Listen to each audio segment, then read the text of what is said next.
नमस्कार मंडळी. काल भागवत एकादशी होते ना, त्याच्यानिमित्त आम्ही पंढरपूरला आलेलो होतो वारीसाठी.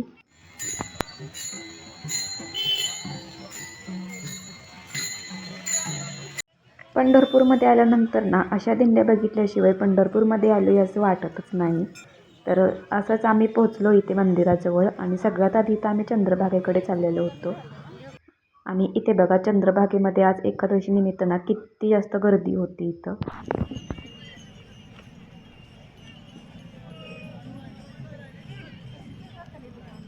काय झालंय? पंढरपूरमध्ये आल्यानंतर चंद्रभागेमध्ये आंघोळ करणं खूप पवित्र मानलं जातं आणि इथे येणारा प्रत्येक भाविक इथे आंघोळ केल्याशिवाय जातच नाही.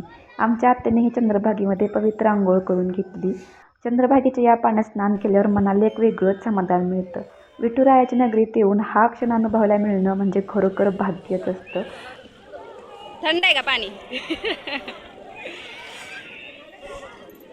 इथे या दोघींनी आधी आंघोळ करून घेतली आणि मग त्या दोघी बाहेर आल्या आणि त्यानंतर मग मी तर हातपाय तोंड धुवून घेत होते.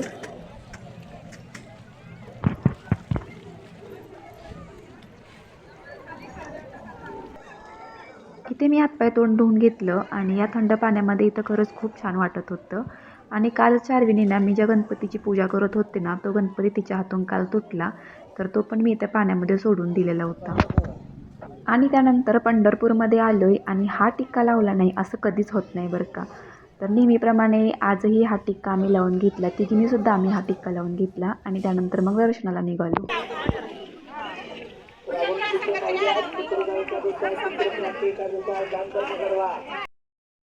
त्यानंतर आम्ही पुंडलिकाच्या मंदिरात जाऊन तिथलं ना पाया पडून घेतल्या आणि त्यानंतर आता मेन मंदिराकडे वरती जात होतो.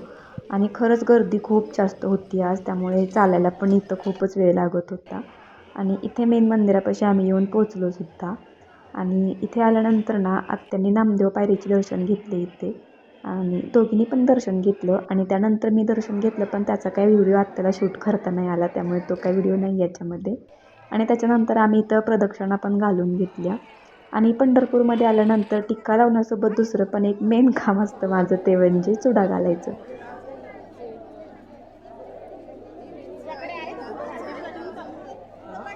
इथे मी चुडा घालून घेतला आणि आज खूप छान पद्धतीने विठुरायाचं दर्शन झालं. माझ्यासोबत तुम्हालाही थोडंसं दर्शन घडवून दिलेलं आहे. आणि त्यानंतर आम्ही तिघीने मिळून मंदिराला प्रदक्षिणा घालून घेतली. आणि हे आहे पश्चिमद्वार, हे मंदिराच्या पाठीमागच्या बाजूला आहे बरं का. आणि त्या पूर्ण दर्शन झालं आणि त्यानंतर आम्ही घरी आलो. आणि आज सोमवार होता ना, तर आमच्या तिघींचाही उपवास होता. तर आमच्या घराच्या जवळ हे महादेवाचं मंदिर आहे. तिथं जाऊन आम्ही तिघींनी पण पूजा करून घेतली आणि त्यानंतर मग घरी आलो. तर असा होता माझा आजचा छोटासा व्हिडिओ.